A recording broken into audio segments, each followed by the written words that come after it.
There are places on earth where silence holds memory, where the wind carries not just sand, but the whisper of vanished voices, where beneath centuries of dust lie the remnants of minds that calculated the stars, healed the sick, debated the nature of God, and recorded the rise and fall of empires. These places rarely appear in our collective imagination when we think of great libraries, of centers of learning, of the monuments humanity has built to preserve what it knows. We think of Alexandria, of the great scriptoriums of medieval Europe, of the House of Wisdom in Baghdad. We rarely think of the Sahel, that vast band of semi-arid land stretching across Africa, just south of the Sahara, where for centuries the sand itself became a kind of archive, concealing and protecting what conquerors, climate and time conspired to erase.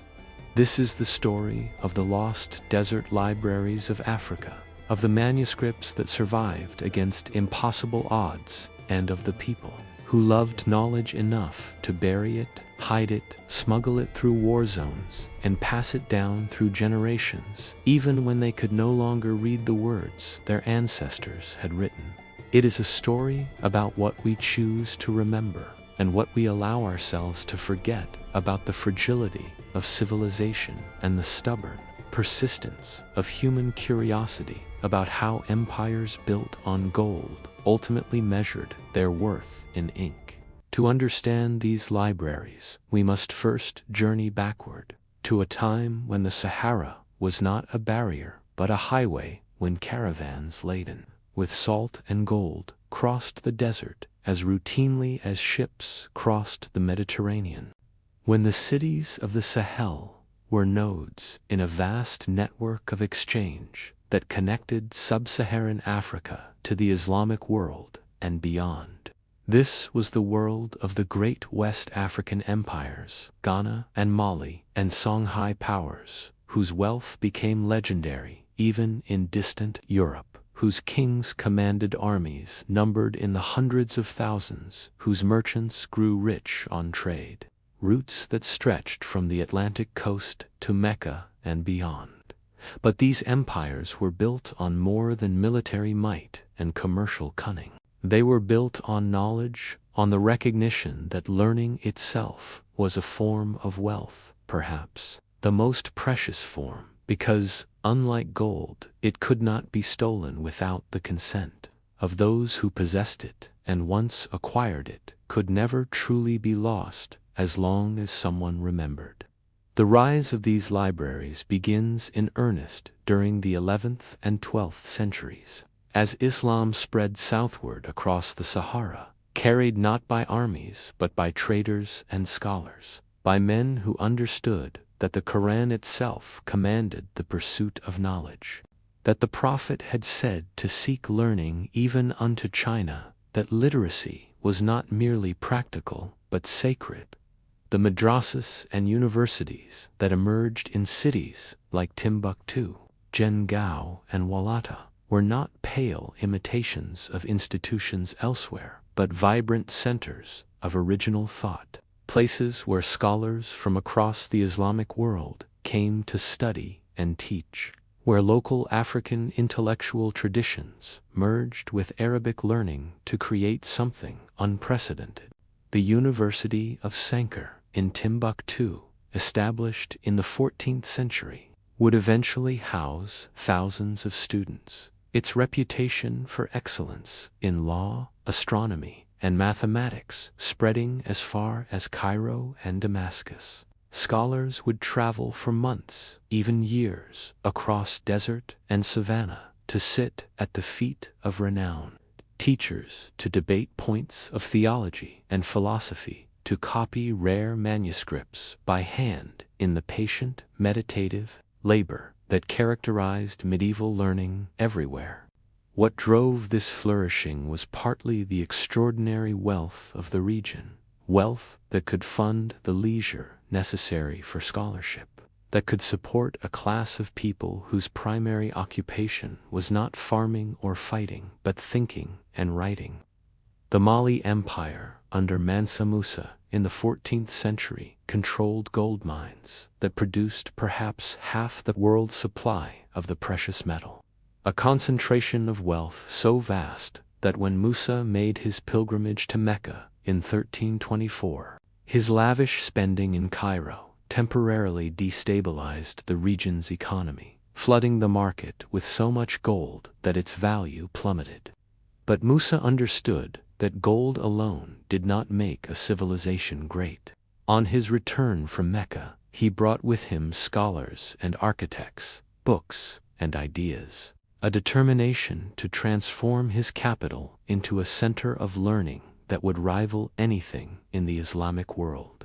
He commissioned the building of mosques and madrasas, established endowments to support scholars, and began the practice of royal patronage of manuscript collection that would define West African intellectual culture for centuries. This patronage created a dynamic we see repeated across cultures and eras, a pattern of human behavior as old as civilization itself. Rulers and wealthy merchants sought status not just through displays of military power or material luxury, but through association with learning, through the sponsorship of scholars and the accumulation of books.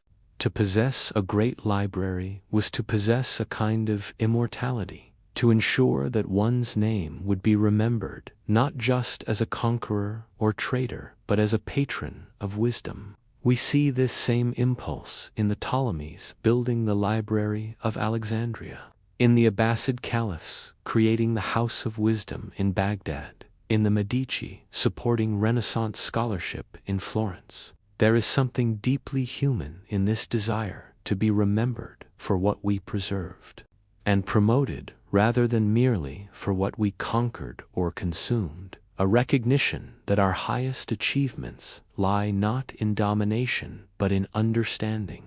But the libraries of the Sahel were not merely vanity projects of the wealthy. They were community enterprises, expressions of collective pride and identity. Families who could afford to do so commissioned manuscripts, hired scribes, built private libraries that they guarded jealously and passed down through generations. Even families of modest means might own a few precious books, volumes of Quranic commentary, or collections of poetry, medical treatises, or historical chronicles.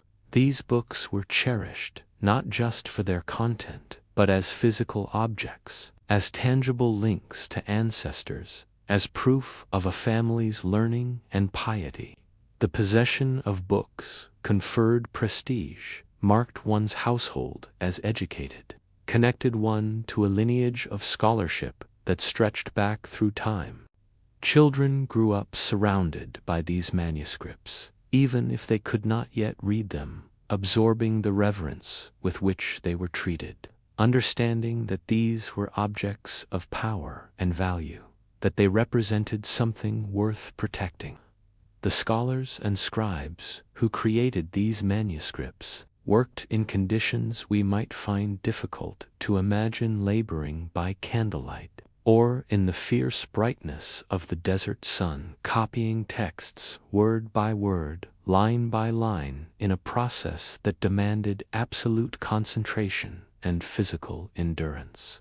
The marginalia they left behind tells us much about their lives, their struggles, their humanity. We find complaints about the heat, about inadequate lighting, about cramping fingers and failing eyesight. We find prayers for strength and guidance, expressions of doubt and frustration, occasionally small jokes or observations about the world around them. One scribe notes that he finished copying a particular page during a sandstorm so severe he could barely see the text. Another apologizes for errors, explaining that he was ill with fever.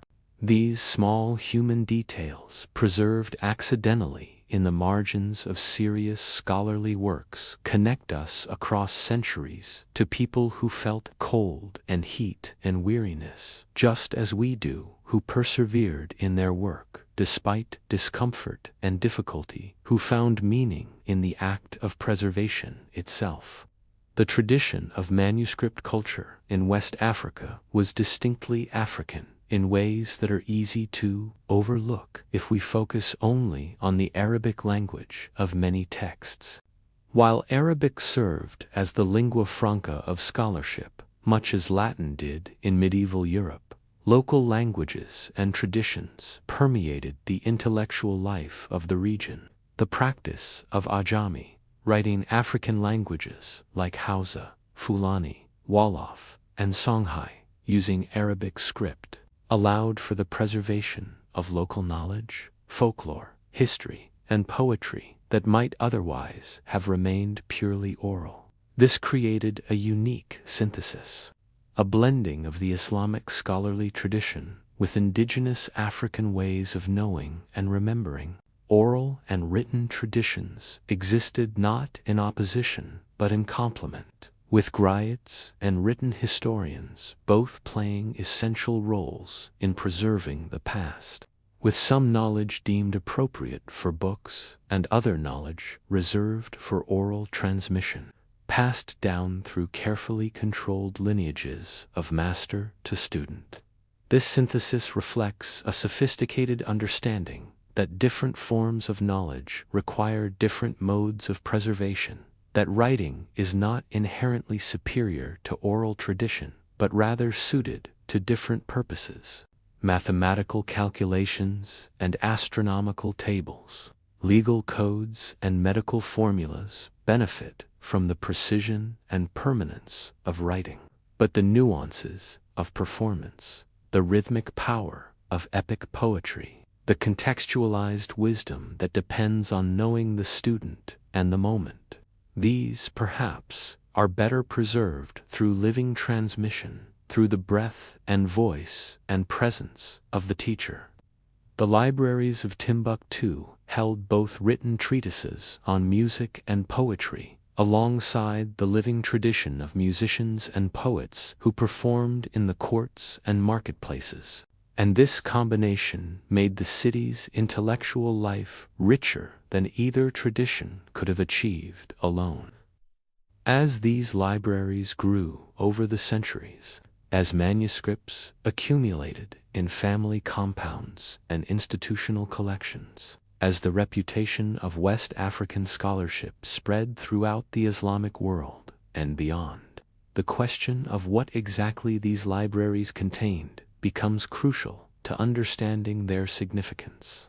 For too long, colonial narratives dismissed African civilizations as primitive, as lacking in sophisticated culture or intellectual achievement, as perpetually waiting for enlightenment from outside.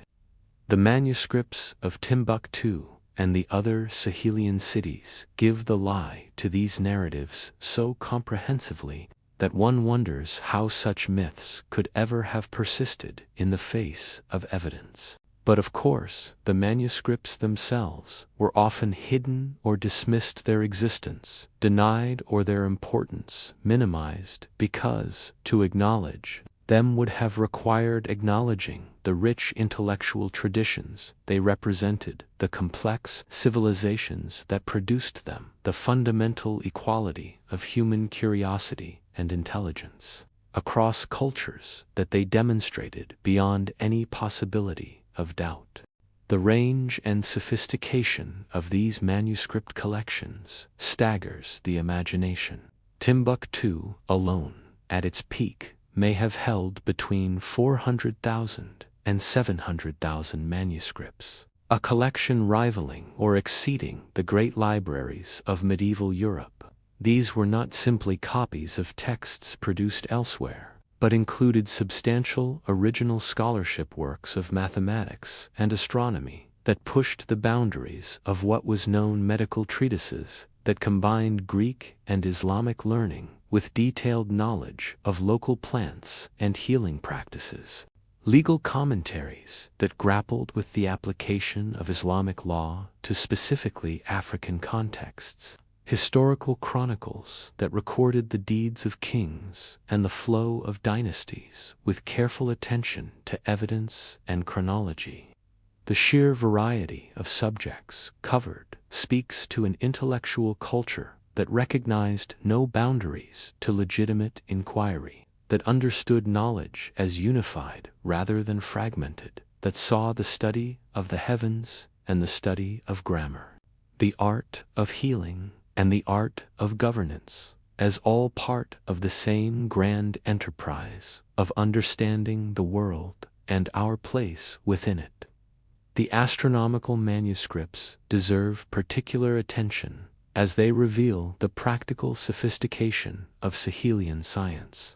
Islamic prayer times depend on precise knowledge of the sun's position, which in turn requires accurate astronomical observation and calculation. Scholars in Timbuktu and other cities developed sophisticated methods for determining prayer times for their specific latitudes, created astrolabes and other instruments for celestial observation, produced tables of star positions and planetary movements that demonstrated a thorough grasp of spherical geometry and trigonometry. These were not theoretical exercises, but practical applications of advanced mathematics to the demands of religious observance, and they required the same level of skill and precision that characterized astronomical work anywhere in the medieval world.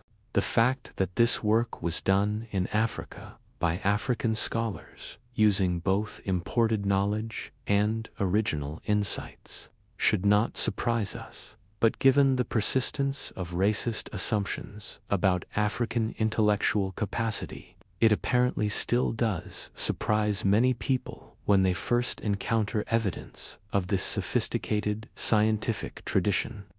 The medical manuscripts similarly reveal a blending of traditions and an empirical approach to healing that belies any notion of primitive or superstitious medicine. These texts drew on the Galenic tradition that dominated medieval Islamic medicine, with its theory of humors and emphasis on balance and moderation. But they also incorporated detailed knowledge of local plants and their medicinal properties, remedies that had been tested and refined over generations, observations about diseases specific to the region and the treatments that proved most effective. We find pharmacological texts listing hundreds of plants, describing their preparation and application, noting contraindications and side effects with the precision of modern drug guides. We find surgical texts describing procedures for everything from cataract removal to the treatment of battle wounds. We find obstetrical guides written for midwives, offering practical advice on managing difficult births and caring for mothers and infants. This was medicine as both art and science, grounded in tradition but open to innovation, respectful of received wisdom but willing to test it against experience. The legal texts demonstrate perhaps most clearly the intellectual sophistication of West African scholarship, because Islamic jurisprudence demands rigorous logical reasoning. The ability to derive specific rulings from general principles, to reconcile apparently contradictory texts, to apply ancient precepts to contemporary situations. The scholars of the Sahel produced extensive commentaries on legal questions, debating points of ritual purity and commercial law, marriage and inheritance, the proper conduct of rulers, and the rights of subjects. These were not merely academic exercises, but practical guides to living in accordance with divine law, and they required deep knowledge not just of legal texts, but of the social and economic realities of West African life. How should caravans be taxed? What are the legal implications of different forms of marriage contract common in the region? How do the requirements of Islamic law apply to communities that have recently converted while maintaining some pre-Islamic practices? These questions demanded creative, legal thinking, an ability to reason by analogy and to balance competing values, and the legal scholars of cities like Timbuktu developed reputations throughout the Islamic world for their skill in navigating these complexities. But the libraries held more than purely scholarly or religious texts. They contained poetry, vast quantities of poetry, in both Arabic and local languages, ranging from religious devotional verse to love poetry to satirical commentary on contemporary politics. They contained historical chronicles that recorded the rise and fall of dynasties, the outcomes of battles, the flooding of the Niger River, and the patterns of drought and plenty, the biographies of notable scholars and saints and rulers. They contained collections of proverbs and wise sayings, philosophical treatises on the nature of knowledge and virtue, even occasional works of what we might call belles letters, sophisticated literary productions, valued more for their beauty of expression than for any practical application. This diversity reminds us that these were living intellectual cultures, not merely repositories of religious learning.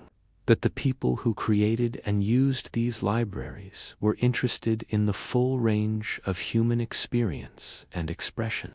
The physical act of creating these manuscripts was itself a form of devotion, a meditative practice that required patience, skill, and absolute concentration. Scribes were highly trained craftsmen, often spending years as apprentices before being entrusted with important copying work. They prepared their own ink from soot and gum Arabic, their own paper or imported parchment, selected their reed pens with care, developed distinctive calligraphic styles that allowed experts to identify their work.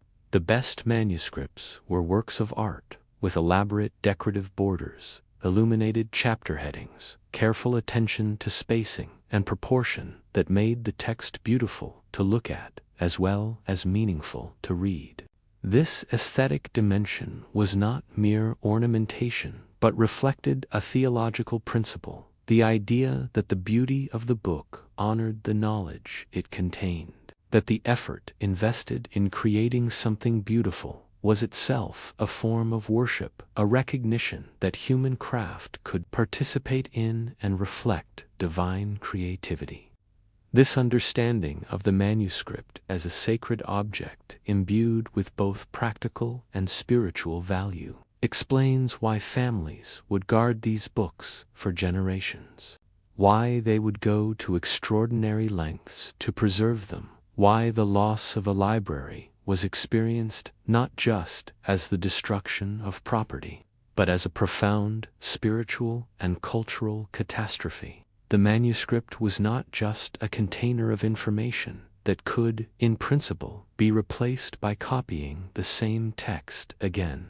It was a physical link to ancestors, a material embodiment of lineage and tradition, an object that had been touched and read and cherished by generations of family members, that carried their marginalia and annotations, their corrections and comments, the traces of their engagement with the text. To lose such a manuscript was to lose a part of one's history, a connection to the past that could never be fully recovered. This reverence for old books, for the physical manuscript, as opposed to merely its content, is something we see in many cultures and traditions. Jews fleeing pogroms carried Torah scrolls when they had to leave everything else behind, not because the text was unknown or couldn't be rewritten, but because these particular scrolls were sacred objects, links to ancestors, embodiments of community, identity, and history. Buddhist monasteries in East Asia preserve ancient sutras written on palm leaves or silk, treating them with ritualized care, even when the text is available in modern printed editions. The illuminated manuscripts of medieval Europe, the Book of Kells, or the Lindisfarne Gospels, are treasured not just for their content, which could be reproduced, but for their unique beauty, their historical significance, their connection to a particular time and place and community of faith. This is a human universal, this impulse to invest physical objects with meaning that transcends their utilitarian function, to create and preserve things that connect us to those who came before and will outlast us when we are gone. The libraries of the Sahel represented centuries of this accumulation, this patient building of collections manuscript by manuscript, this transmission of knowledge from teacher to student, from parent to child, from one generation to the next. They represented not just individual achievement, but collective memory, the sum total of what a civilization had learned and deemed worth preserving. And as is the case with all such accumulations, all such repositories of cultural memory, their very existence became precarious the moment the conditions that had allowed their flourishing began to change. No golden age lasts forever, and the golden age of the Sahelian libraries was no exception to this melancholy truth. The forces that would bring about their decline were multiple and complex, operating on different timescales, some sudden and catastrophic, others slow and erosive, but all contributing to a gradual process of loss that stretched across centuries and continues in some ways to the present day. To understand this decline, we must understand not just what happened, but why, the complex interplay of political, economic, environmental, and cultural factors that transformed thriving centers of learning into half-forgotten ruins, that scattered manuscripts to the wind or buried them under sand, that broke the chains of transmission that had preserved knowledge for generations. The beginning of the end might be dated to 1591, to the Battle of Tundebe, where Moroccan forces, equipped with firearms, defeated the much larger army of the Songhai Empire, the last and greatest of the West African empires that had dominated the Sahel for centuries. The Moroccan invasion was motivated by the same force that had built the libraries in the first place, by gold, by the desire to control the source of the precious metal that flowed north across the Sahara. But the invasion's impact on intellectual life was devastating in ways that the Moroccan Sultan may not have anticipated or intended. The Songhai state collapsed, fragmenting into smaller polities that lacked the resources and stability to support large scholarly institutions. The political unity that had allowed scholars to travel safely across vast distances, that had facilitated the exchange of ideas and manuscripts, that had created a common framework of law and administration. All this disintegrated into factional warfare and shifting alliances. The Moroccan forces themselves contributed directly to the destruction of libraries, looting manuscripts, killing or exiling scholars, disrupting the networks of patronage and support that had sustained intellectual life. But this was not the wholesale destruction of a library of Alexandria, not a single catastrophic fire that consumed everything in one terrible conflagration. It was messier than that, more complicated, a partial destruction that left some libraries intact while devastating others, that scattered manuscripts while preserving fragments, that began a process of decline rather than ending everything at once. Some scholars fled to other cities, carrying what manuscripts they could. Some libraries were hidden, their contents buried or sealed in walls. Some manuscript collections simply vanished, their fate unknown, whether destroyed or looted or simply abandoned and left to the mercy of time and weather. In the centuries that followed, other forces accelerated the decline. The trans-Saharan trade routes that had been the region's economic lifeblood began to lose importance as European maritime trade around the West African coast offered faster, cheaper alternatives. Gold and slaves that had once flowed north through Timbuktu now moved west to European trading posts on the Atlantic. The cities of the Sahel found themselves increasingly marginalized, cut off from the commercial networks that had sustained their prosperity. Unable to support the class of scholars and students and scribes that learning requires, madrasas closed or shrank. Families that had once commissioned manuscripts could no longer afford to do so. The flow of books and ideas that had connected West Africa to the broader Islamic world slowed to a trickle. Climate change added to these difficulties, though the people of the time would not have recognized it as such, would have experienced it simply as a series of droughts and failed harvests, as the gradual expansion of the desert southward, as the Niger River flowing less reliably, as pastures turning to sand.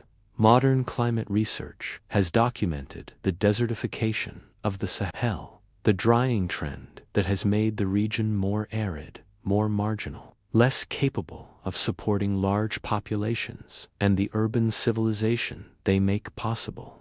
This was a slow catastrophe, operating on timescales of generations and centuries, but its effects were no less real for their gradualness. Cities shrank, populations dispersed, the surplus production necessary to support non-agricultural occupations like scholarship diminished, and manuscripts, those fragile assemblages of ink and paper, suffered in the increasingly harsh environment, damaged by heat and dryness, by wind-blown sand that infiltrated even sealed rooms, by insects and rodents that found in ancient books convenient nesting material or food.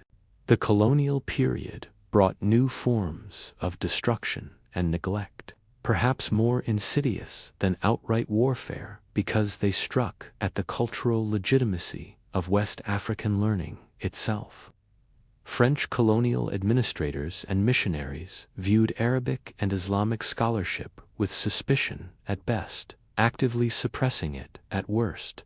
Schools teaching in Arabic were often closed. Scholars trained in the traditional madrasas found themselves marginalized, their expertise deemed irrelevant or even dangerous by colonial authorities who sought to replace indigenous educational systems with French-language schools teaching European curricula.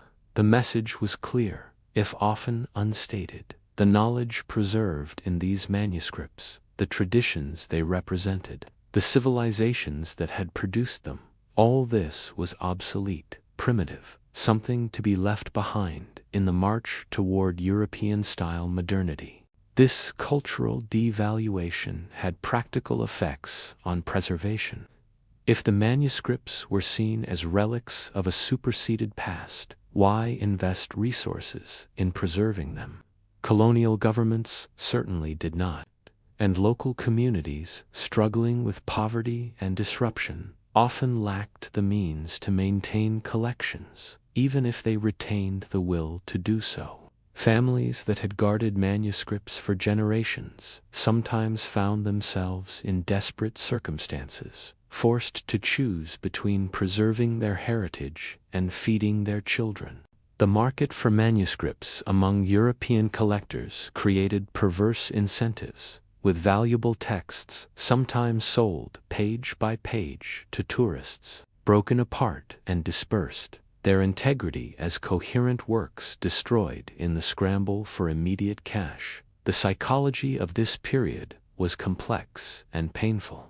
On one hand, there was the stubborn persistence of families who continued to guard their manuscripts despite poverty and official indifference, who hid them from colonial authorities who might confiscate or destroy them, who taught their children to value them even when their economic worth seemed to outweigh their cultural significance. This was an act of faith, a determination to preserve something whose importance might not be immediately apparent, but which represented an irreplaceable link to ancestors and identity. On the other hand, there was the generational transmission failure that occurs when children cannot read the languages their grandparents wrote in, when Arabic literacy declines as French becomes the language of education and advancement, when the very ability to access the knowledge in the manuscripts is lost even as the physical books remain.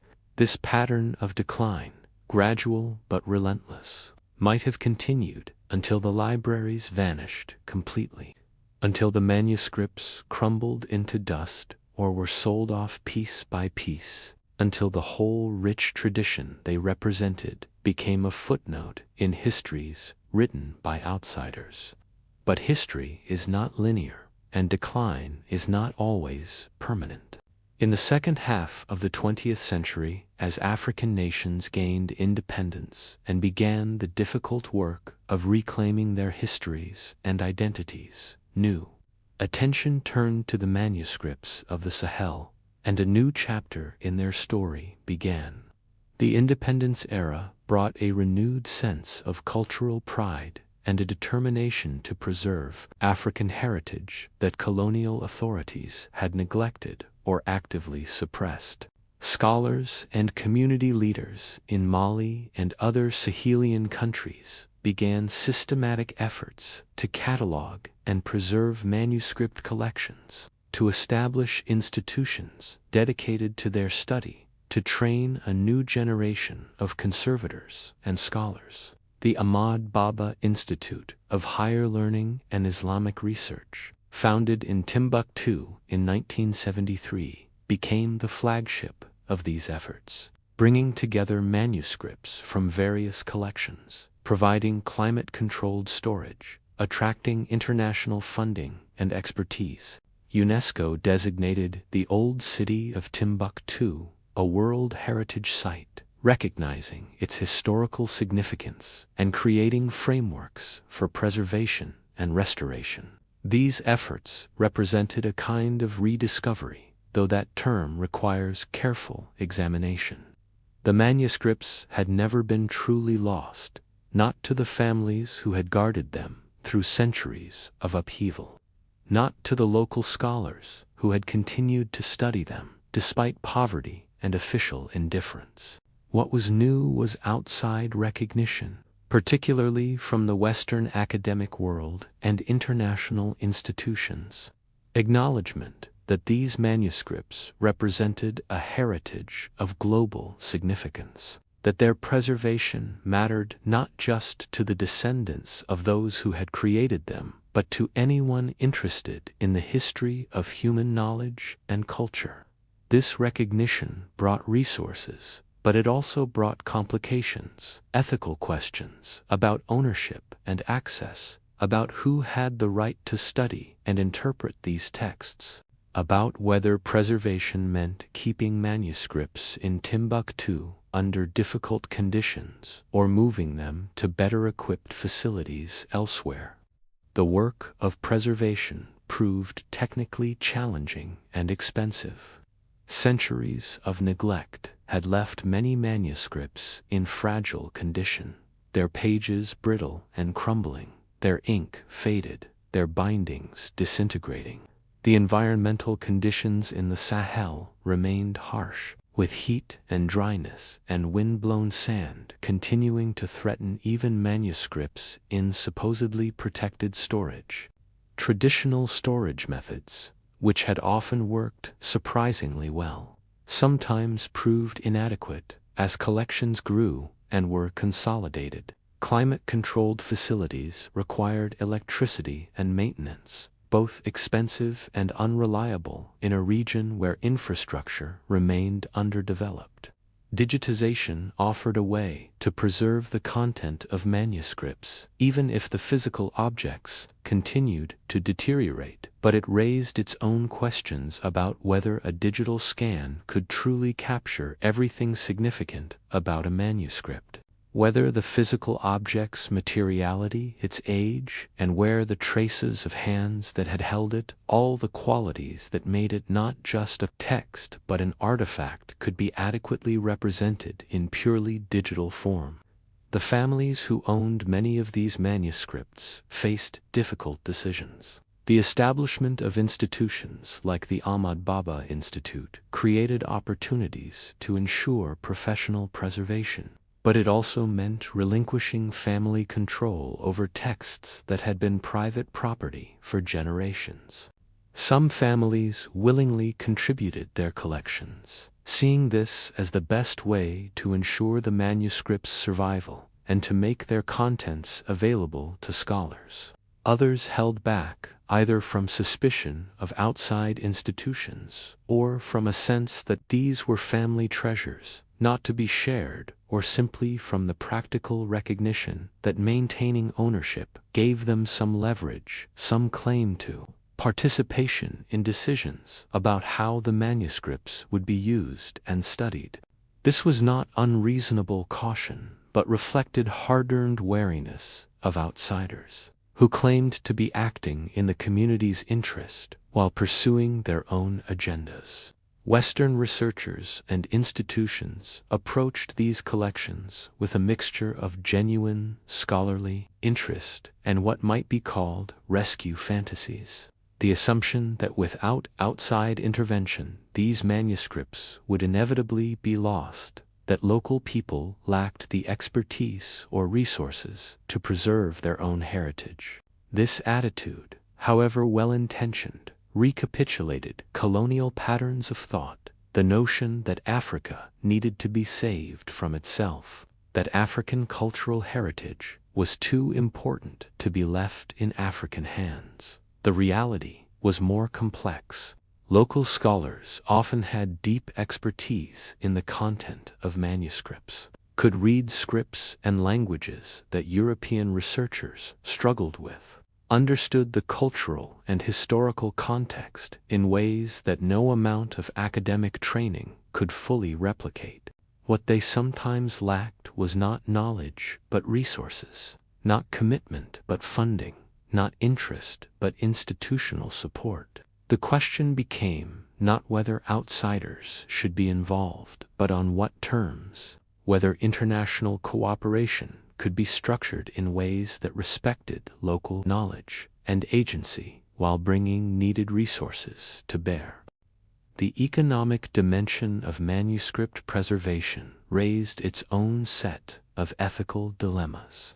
The international market for Islamic manuscripts had created substantial monetary value for texts that had previously circulated only within scholarly and family networks. A rare astronomical treatise or a beautifully illuminated Quran could fetch enormous sums from wealthy liege collectors in the Gulf states or the West. This created obvious temptations for families struggling with poverty, but it also created incentives for looting, for the falsification of provenance, for the breaking up of coherent collections to maximize profit by selling pieces individually. It raised fundamental questions about ownership and cultural heritage. Did these manuscripts belong to the families who had guarded them for generations, who had the legal right to sell them if they chose? Did they belong to the communities and nations whose history they documented? Did they belong to humanity as a whole, as world heritage that should not be privately owned and traded? Different people gave different answers to these questions, and the tensions between individual property rights, community claims, national heritage, and universal human heritage remained unresolved. Tourism offered another potential source of preservation funding. With visitors to Timbuktu, eager to see the famous manuscripts, willing to pay fees that could support conservation work.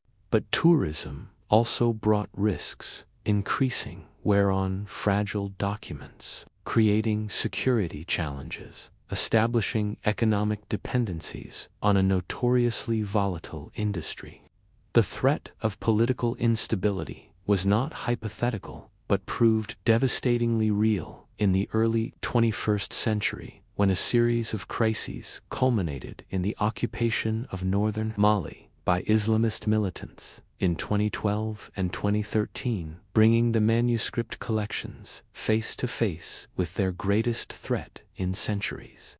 The crisis began with a Tuareg rebellion in northern Mali in early 2012, taking advantage of weapons and fighters flowing out of Libya after the fall of Gaddafi.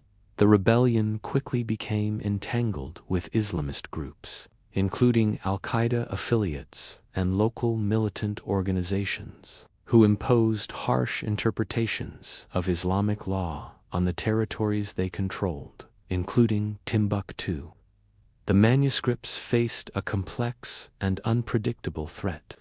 On one hand, these were Islamic texts, products of the same scholarly tradition the militants claimed to represent. On the other hand, some manuscripts contained content the militants deemed un-Islamic: Sufi, mystical texts, pre-Islamic histories, astronomical works they associated with astrology, and therefore forbidden magic.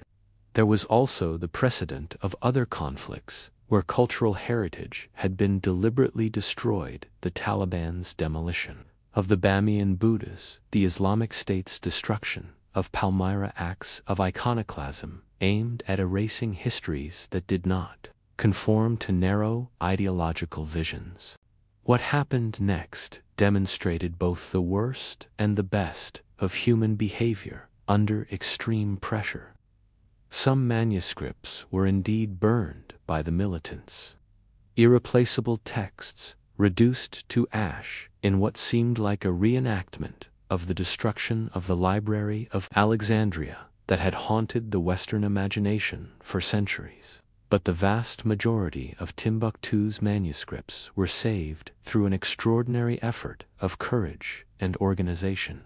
Abdel Kader Haidara, a mild-mannered librarian and manuscript collector, organized a network of trusted individuals who smuggled manuscripts out of Timbuktu under the very noses of the militants, packing them into metal trunks and loading them onto donkey carts, boats, buses, any conveyance that might escape notice.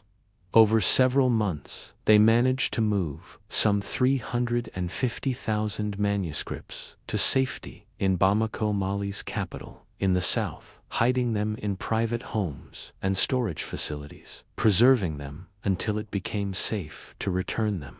This operation required careful planning and tremendous risk. Those involved faced potential execution if discovered. They had to coordinate movements across hundreds of miles through territory controlled by armed groups, maintain secrecy in communities where informants might be anywhere, make agonizing decisions about which manuscripts to save first when they could not save everything at once. The decisions they made reveal much about how people think under extreme pressure, how they weigh competing values and calculate risk. Family history competed with scientific importance. The oldest manuscripts, with the most beautiful, the most religiously significant, with the most intellectually sophisticated. There was no good algorithm for such choices, no formula that could determine objectively which books mattered most. People made the best decisions they could in impossible circumstances, guided by expertise and instinct and love for the heritage they were trying to save. The psychology of salvage mode is distinctive and worth examining. When everything cannot be saved, when triage becomes necessary, people often revert to what is most personally meaningful, to family photographs and heirlooms, to objects that represent irreplaceable connections to loved ones and ancestors. But they also make surprisingly clear-headed assessments of objective value, saving unique items over replaceable ones, preserving things that serve important functions over mere sentiment. The manuscript smugglers balanced these considerations, working from lists compiled by scholars of the most significant texts, while also respecting family attachments, and the knowledge that a manuscript's importance is not always obvious from external inspection, that what seems ordinary might contain marginalia or information that makes it unique and valuable. The successful smuggling operation was celebrated internationally as a triumph of cultural preservation, proof that even in the midst of conflict and chaos, people will risk everything to save their heritage. But it also highlighted uncomfortable questions about what had been necessary to make that rescue possible. The manuscripts had been safe for centuries in private family ownership, in traditional storage conditions that had preserved them reasonably well despite heat and dryness and the passage of time. It was the consolidation of collections in institutions, the creation of known repositories that could be targeted, that had made them vulnerable to organized destruction or looting. The Ahmad Baba Institute's building was attacked and partially burned by militants, though fortunately most of its collection had already been evacuated. This raised the question of whether centralization, despite its advantages for scholarship and professional conservation, might actually increase risk by creating single points of failure, by making cultural heritage more visible and therefore more vulnerable to those who would destroy it. In the aftermath of the crisis, when French military intervention drove out the militants and Malian government forces regained control of Timbuktu, the manuscripts began the slow journey back.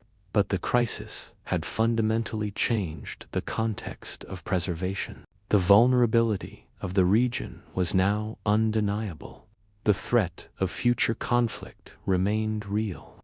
The question of how to preserve manuscripts in a chronically unstable environment became more urgent than ever. Some argued for dispersal, for distributing manuscripts across multiple locations to reduce the risk of catastrophic loss in any single attack. Others argued for evacuation to more secure countries, for moving the most important manuscripts to institutions in Europe or North America, where they could be studied and preserved under better conditions. Still, others insisted that the manuscripts belonged in Mali, that their connection to place was essential to their meaning, that removing them would be a kind of cultural theft even if motivated by preservation concerns. These debates recapitulated older arguments about cultural heritage and colonialism, about the Elgin marbles removed from the Parthenon and displayed in the British Museum, about the Benin bronzes looted during British colonial conquest and scattered across Western museums, about Native American sacred objects held in institutional collections far from the communities that created them. In each case, there were arguments about preservation and access, claims that objects were better protected and more available for study in Western institutions, that the countries of origin lacked resources or stability to preserve their own heritage. And in each case, there were counter-arguments about ownership and meaning, about the violence of removal, even when justified by preservation, about the ways that objects lose context and significance when separated from the cultures and places that created them. For the manuscripts of Timbuktu, these questions remained unresolved. Practical decisions made case by case rather than according to any clear principle. Some manuscripts were digitized, their contents made available online to scholars anywhere in the world, preserving at least the information they contained even if the physical objects remained vulnerable. Some were sent to specialized conservation facilities in Europe for restoration, with plans to return them once the work was done. Some remained in Bamako, in storage conditions that were better than in Timbuktu, but still far from ideal. Some returned to Timbuktu, to the rebuilt Ahmed Baba Institute, and two private family collections, guarded once again by people who had preserved them for generations, and were determined to continue doing so, despite the risks. The work of preservation continues, complicated by poverty and political instability, by the technical challenges of conserving fragile documents in a harsh environment, by the ethical questions that attend any cross-cultural effort where resources and power are unequally distributed. Young Malian scholars are being trained in manuscript conservation and paleography, developing expertise that will allow them to study and preserve their own heritage without dependence on outside experts. Digitization projects continue, racing against deterioration, creating backup copies that will survive even if the originals eventually crumble. International partnerships bring resources and expertise while trying to avoid the colonial dynamics that have marked such collaborations in the past. What emerges from this complex story of loss and preservation, of crisis and rescue, is a set of questions about memory and heritage, about what we owe to the past and how we balance competing claims on limited resources. The manuscripts of Timbuktu matter in multiple ways, to multiple constituencies, and these different forms of mattering sometimes conflict. To the families who have guarded them for generations, they are personal heritage, links to ancestors, proof of lineage and learning. To Malian citizens, they are national heritage, evidence of a proud history, resources for understanding the past and building the future. To African people more broadly, they challenge the colonial narrative of African primitiveness, demonstrate sophisticated intellectual traditions, provide material for writing African histories from African perspectives. To scholars of Islamic civilization, they offer evidence about the spread and development of Islamic learning, texts that fill gaps in our understanding of medieval science and philosophy and law. To humanity as a whole, they are world heritage, part of the sum total of human knowledge and creativity, resources for understanding our species' intellectual history. All these claims have validity, but they lead to different conclusions about preservation priorities, about who should control access to manuscripts, about where they should be kept and how they should be studied. A family that has owned a manuscript for 10 generations has a different relationship to it than a scholar encountering it for the first time, a different sense of what it means and why it matters. Neither relationship is more legitimate than the other, but they reflect different values and interests that must somehow be balanced in making decisions about preservation and access. The manuscript collections also raise questions about the nature of knowledge and how it is transmitted across generations.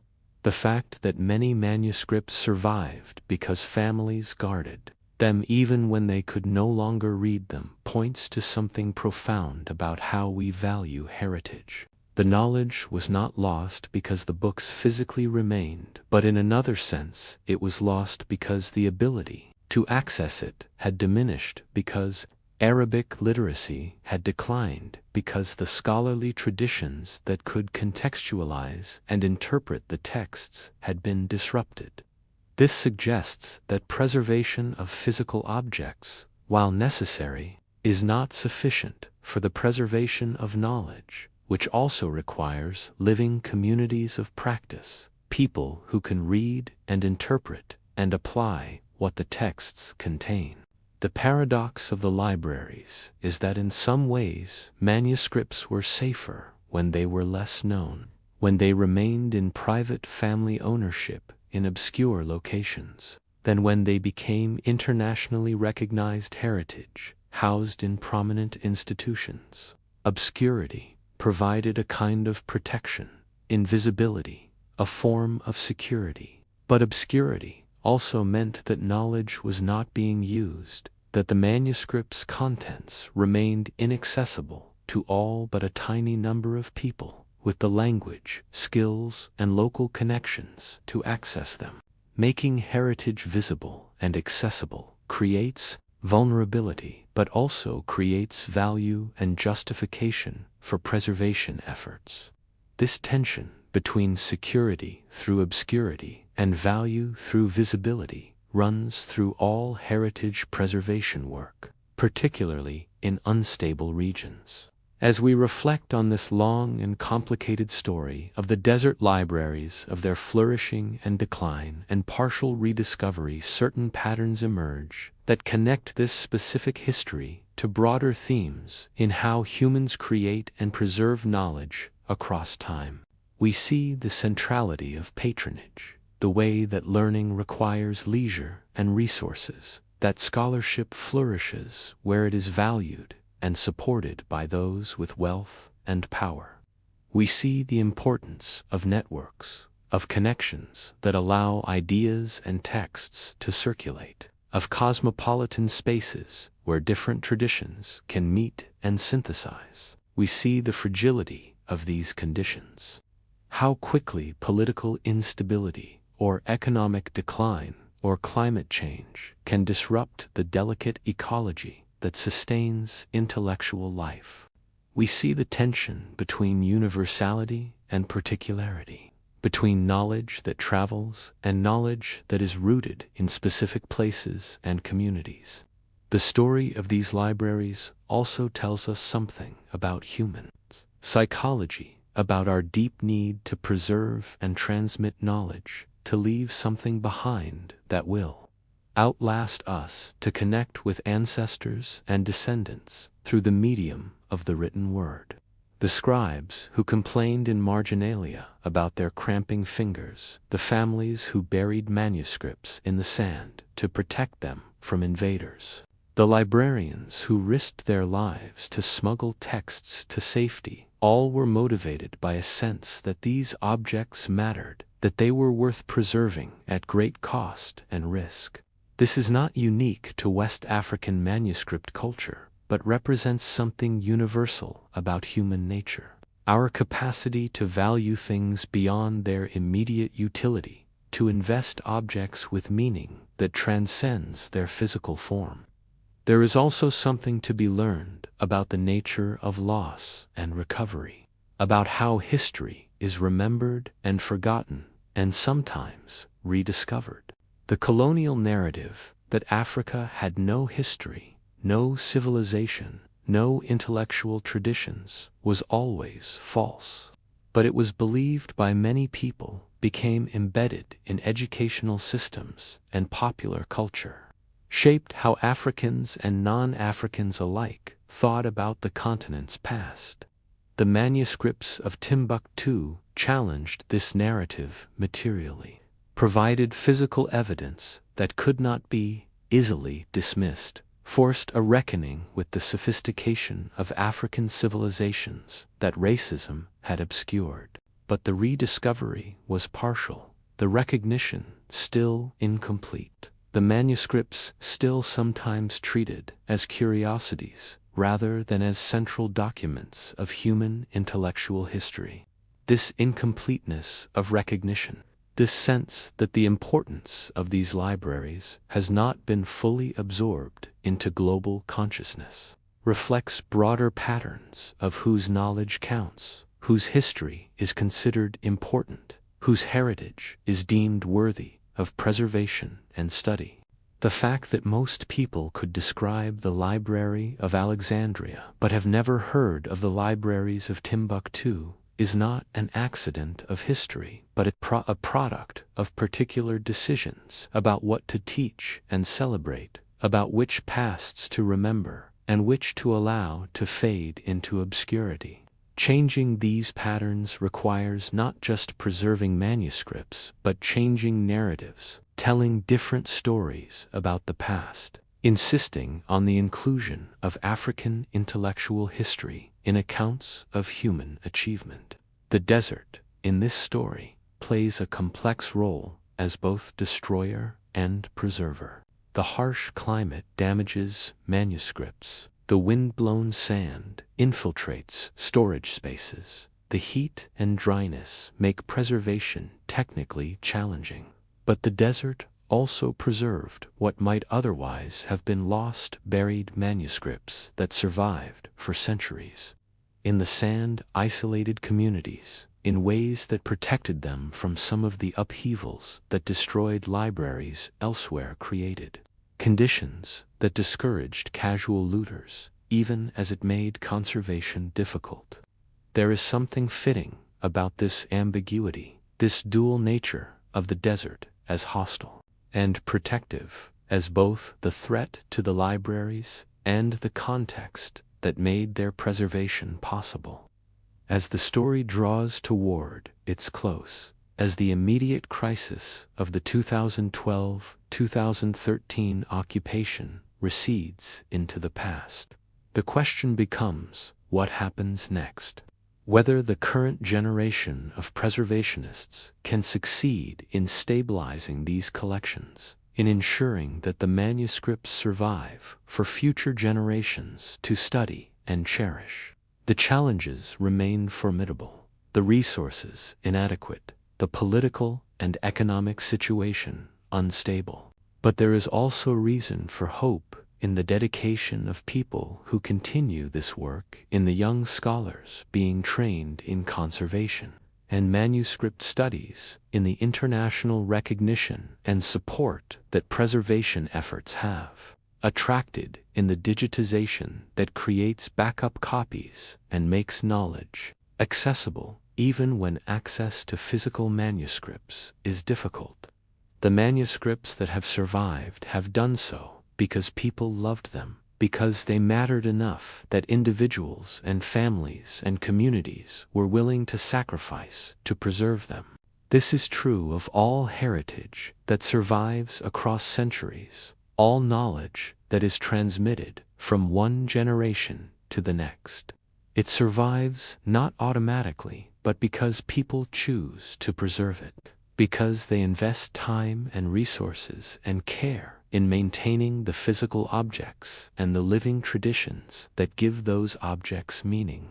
The manuscripts of the Sahel survived because of this love, this sense that they were worth protecting, and they will continue to survive as long as people continue to value them and work for their preservation. Many manuscripts still remain to be discovered, still lie buried in desert sands or sealed in family compounds. Their existence known to a few, but their contents unstudied, their significance unrecognized. The work of cataloging and preservation is far from complete, and there are certainly treasures still waiting to be found. Texts that will surprise scholars and fill gaps in our understanding of African and Islamic intellectual history. This sense of incompleteness of work still to be done is part of the story's continuing vitality. The reason it remains not just a tale of the past, but an ongoing project with real stakes and real potential for discovery. There is also the question of how these manuscripts will be used, what knowledge they contain that might be relevant to contemporary challenges. The medical texts, with their detailed knowledge of local plants, might contribute to modern pharmacology. The astronomical texts demonstrate problem-solving approaches that might inspire new methods. The historical chronicles contain information about climate patterns and social organization that could inform current policy. The literary texts offer beauty and insight that can enrich our understanding of human expression in its infinite variety. Making this knowledge accessible and usable requires not just preserving the manuscripts, but studying them, translating them, contextualizing them, bringing them into dialogue with modern scholarship and contemporary concerns. The families who were the traditional guardians of these manuscripts, who preserved them through centuries of upheaval and neglect, deserve recognition for their role in this preservation. They are the unsung heroes of this story. The people who maintained collections without institutional support, who passed knowledge and reverence for learning from one generation to the next, who made the sacrifices necessary to keep these texts safe when no one else valued them. Their names rarely appear in academic accounts of the manuscripts. Their expertise is often overlooked in favor of credentialed Western scholars. But without them, there would be no manuscripts to study, no libraries to preserve, no story to tell. The question of ownership remains complicated and perhaps ultimately unresolvable in any way that will satisfy all parties. The manuscripts are in some sense the property of the families who own them, in some sense the heritage of Mali and West Africa, in some sense world heritage belonging to humanity as a whole. These different forms of ownership are not necessarily contradictory, but they do create competing claims and different visions of how the manuscripts should be managed and used. Finding ways to honor all these claims to respect family ownership while ensuring preservation and access to acknowledge national heritage while recognizing global significance requires ongoing negotiation and flexibility, a willingness to see these questions as complex rather than simple, as requiring case-by-case judgments rather than universal rules. As the night deepens and the story wins toward its conclusion, we return to the image of the desert at dusk. The vast expanse of sand stretching toward the horizon, the old city of Timbuktu with its earthen mosques and narrow streets, the libraries both lost and found, the manuscripts both fragile and enduring. The wind moves across the sand, shifting dunes, covering and uncovering the desert, breathing its slow rhythm that operates on timescales far longer than human lives. Somewhere in that vastness, there are manuscripts still buried, still waiting to be found, their contents unknown, their fate uncertain. And there are manuscripts being carefully preserved, being studied and digitized, their knowledge being slowly extracted and shared, made part of the common heritage of humanity. The story of these libraries is not over, will perhaps never be over, as long as people care about the past and work to preserve its remnants, as long as there are manuscripts to be found and studied, as long as there are questions about who we are and where we come from and what the people who came before us knew and thought and believed. It is a story about the fragility of civilization and the resilience of human knowledge, about the ways that power and wealth enable learning and the ways that learning transcends power and wealth, about the particular histories of particular places and the universal human drive to understand and remember. The scholars who worked in Timbuktu's libraries 500 years ago, who copied manuscripts by candlelight and debated points of law and astronomy, who taught students who came from across the Sahara seeking knowledge could not have imagined the future that awaited their work, the centuries of preservation and neglect, the near destruction and dramatic rescue, the digitization and international study. They worked for their own purposes, to fulfill religious obligations and intellectual curiosity, to earn a living and gain prestige, to contribute to their communities and to the broader project of Islamic learning.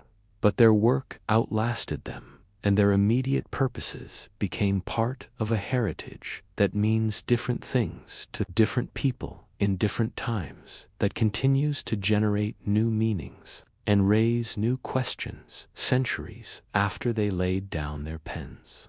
This is perhaps the deepest lesson of the desert libraries, that what we create and preserve can take on lives and meanings we never intended or imagined, that the work of preservation is never finished because each generation must choose anew what to save and what to let go, that heritage is not static but constantly being remade through the questions we ask and the stories we tell about the past.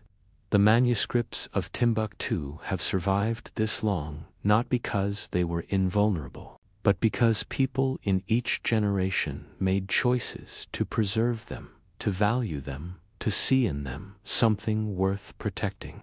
That pattern will need to continue if the manuscripts are to survive another 500 years, if the knowledge they contain is to remain accessible to future generations, if the story of the desert libraries is to have future chapters as compelling as those that have already been written.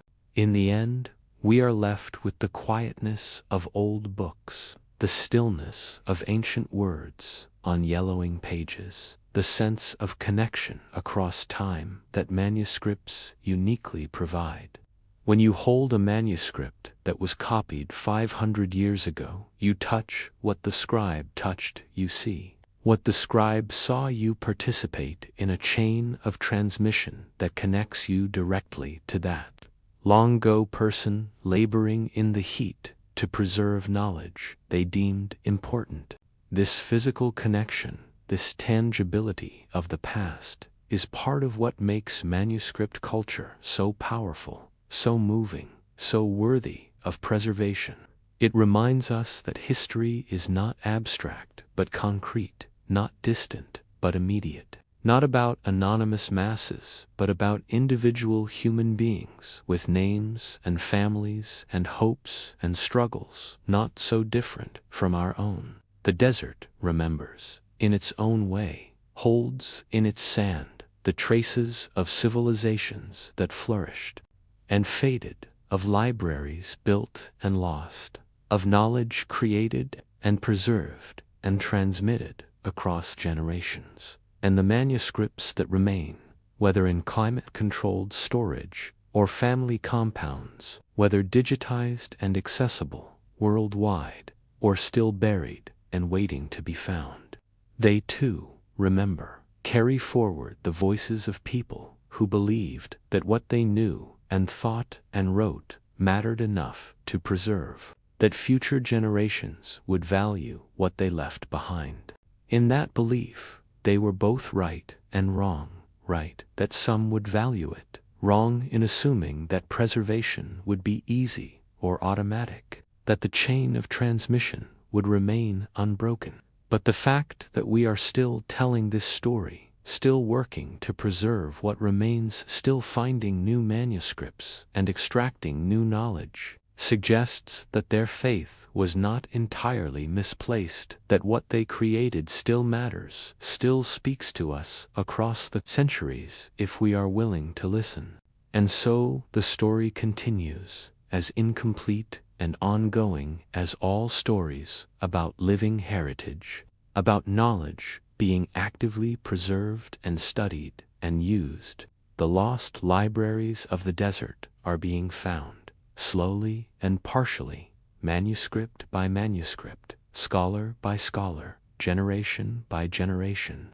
What they will ultimately teach us, what knowledge they contain that might transform our understanding of the past or illuminate the present, remains to be seen. But the work of discovery and preservation continues, carried forward by people who believe that these manuscripts matter, that the knowledge they contain is worth the effort to preserve and study, that the past they represent is part of who we are and who we might become.